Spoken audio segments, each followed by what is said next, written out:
आप देख रहे हैं न्यूज इन्वेस्टिगेटर। करप्शन की लेडी डॉन, आज खुलेगा राज। कैसे ड्राइवर की बेटी बन गई फर्जी बैंक एमडी।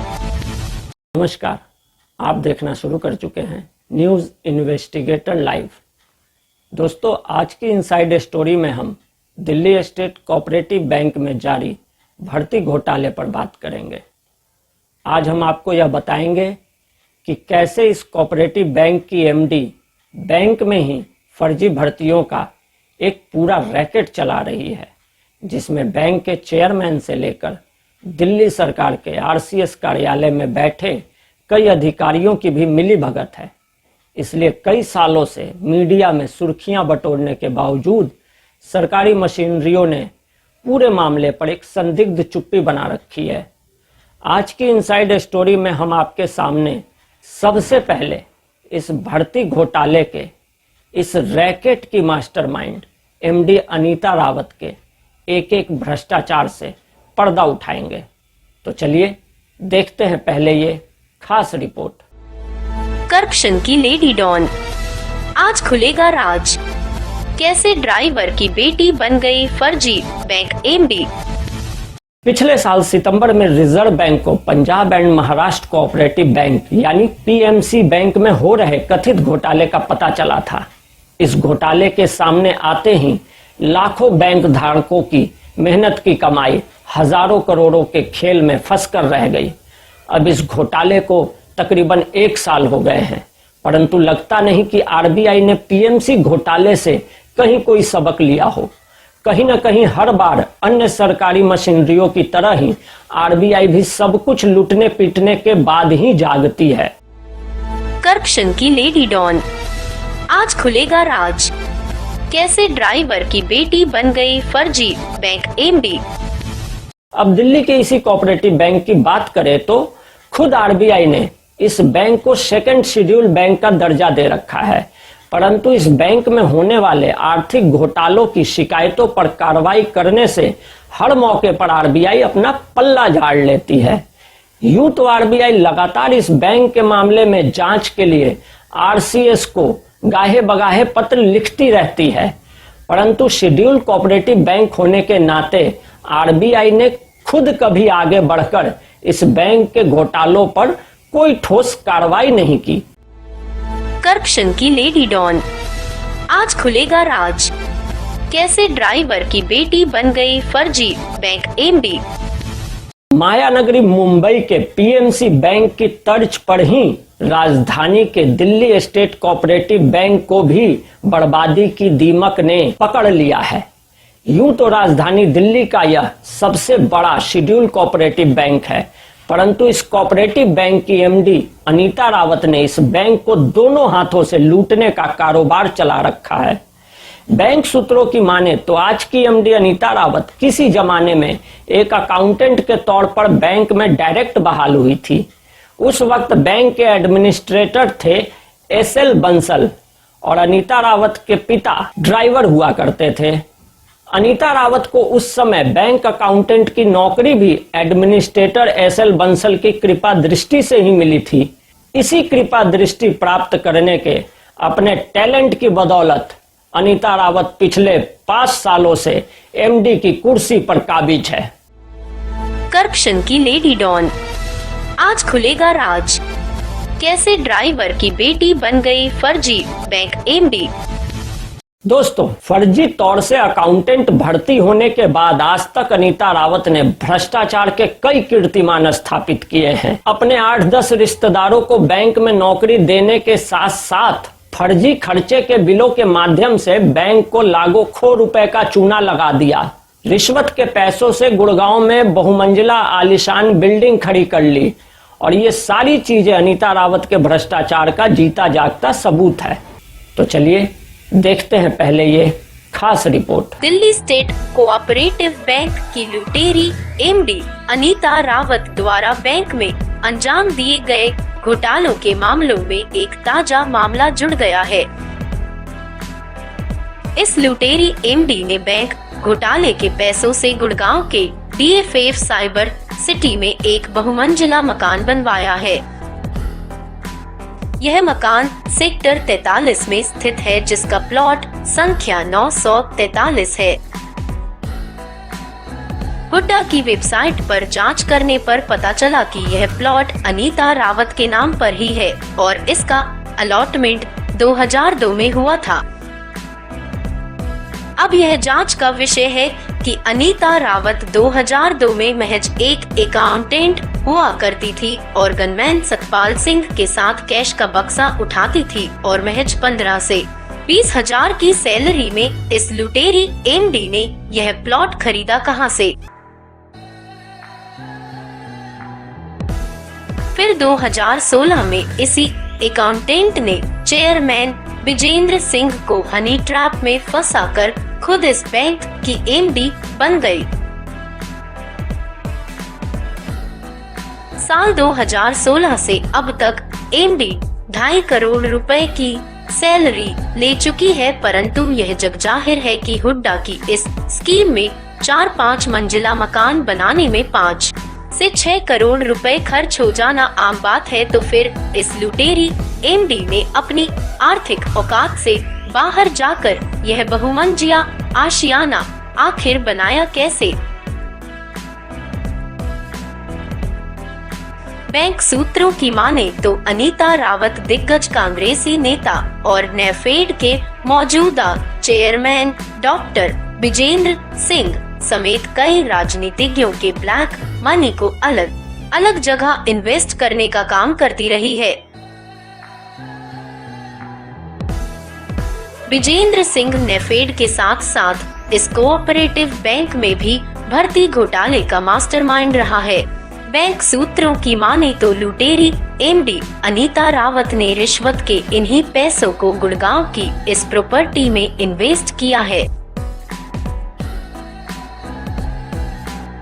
अक्टूबर 2016 में बकायदा इस लुटेरी एमडी के घर पर इनकम टैक्स डिपार्टमेंट ने छापा मारा था, परंतु विजेंद्र सिंह की राजनीतिक पैरवी और तत्कालीन राज्य सरकार के दबाव में उस आईटी रेड को दबा दिया गया था। साथ ही यह जानकारी भी सामने आई है कि आईटी रेड के बाद इनकम टैक्स अधिकारी सुखबीर सिंह नेगी के पुत्र राजेंद्र सिंह नेगी को अनीता रावत ने बैंक में नौकरी पर लगा दिया था, जिसकी दोबारा जांच जरूरी है। अनीता रावत ने भर्ती घोटाले को अंजाम देने के लिए बड़ा नायाब तरीका अपनाया है, जिसमें रिश्वत की रकम एक बार में नहीं बल्कि नौकरी लगने के बाद हर महीने के हिसाब से ली जाती है।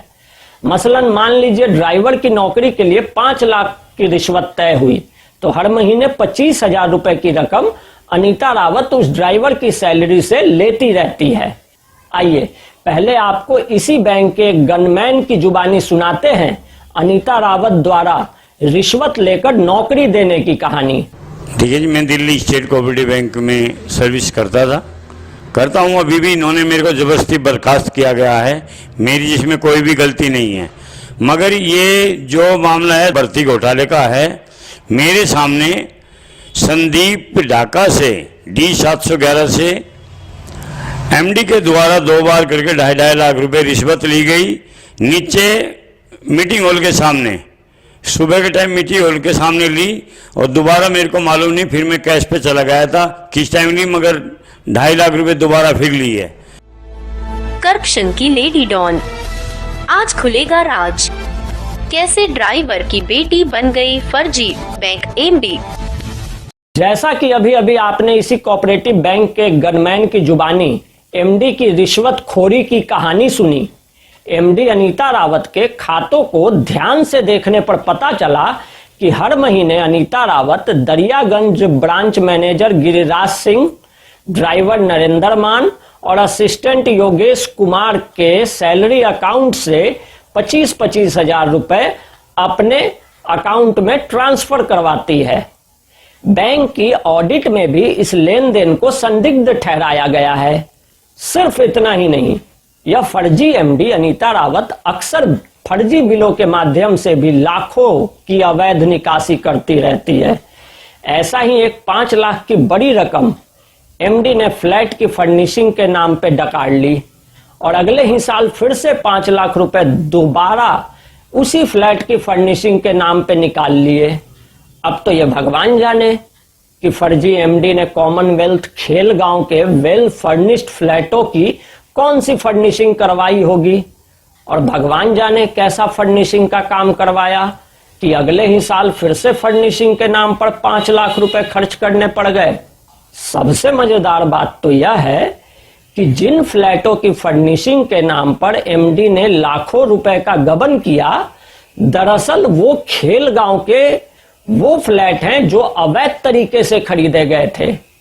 खुद नाबार्ड ने एक शिकायतकर्ता के सवाल के जवाब में इन फ्लैटों की खरीद को ही बैंकिंग रेगुलेशन एक्ट 1949 का उल्लंघन माना है। बावजूद इसके इस फ्लैट की रखरखाव के नाम पर अनीता रावत हर साल 5 लाख रुपए अपनी सैलरी अकाउंट में जमा करवा लेती हैं, जबकि रखरखाव के काम के लिए कायदतन टेंडर जारी किया जाना चाहिए था। करप्शन की लेडी डॉन, आज खुलेगा राज। कैसे ड्राइवर की बेटी बन गई फर्जी बैंक एमडी। अब बात करते हैं बैंक में नौकरी कर रहे एमडी अनीता रावत के रिश्तेदारों की। इनमें पहला नाम है आशा रावत, स्टाफ आईडी संख्या D437। दूसरा नाम है नीलम रावत, स्टाफ आईडी संख्या है D425। तीसरा नाम है नीतू रावत, स्टाफ आईडी संख्या है इनका 658। चौथा नाम है रोहिणी रावत और इनका स्टाफ आईडी संख्या है 814।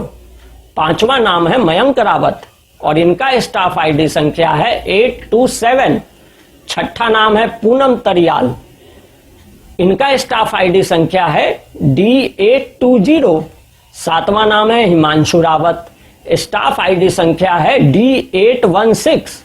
आठवां नाम है अक्षित रावत, स्टाफ आईडी संख्या है D818। नौवां नाम है प्रीतिश रावत, स्टाफ आईडी संख्या है इनका D830। करप्शन की लेडी डॉन, आज खुलेगा राज। कैसे ड्राइवर की बेटी बन गई फर्जी बैंक एमडी। अब आपको बताते हैं कि ये कोऑपरेटिव बैंक किसके अधीन काम करता है। दिल्ली स्टेट कोऑपरेटिव बैंक सीधे दिल्ली सरकार के सहकारिता मंत्री राजेंद्र पाल गौतम के अधीन काम करता है। इस पर निगरानी की जिम्मेदारी आरसीएस और नाबार्ड पर संयुक्त रूप से है।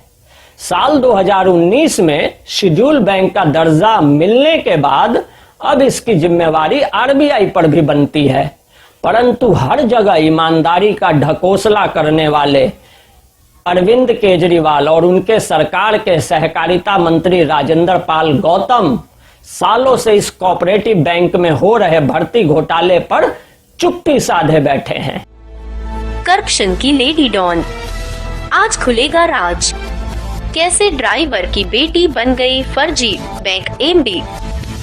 दर्शकों, उम्मीद है आपको हमारी यह इनसाइड स्टोरी पसंद आई होगी। हम हर हफ्ते आपके लिए अलग अलग मुद्दों पर इसी तरह से एक इनसाइड स्टोरी लेकर हाजिर होंगे। आपके यदि कोई सुझाव हो, आपकी कोई प्रतिक्रिया हो तो हमें जरूर बताएं, ताकि हमारा मार्गदर्शन हो और साथ ही हमारा उत्साहवर्धन करने के लिए वीडियो को लाइक करें, शेयर करें। बहुत बहुत धन्यवाद।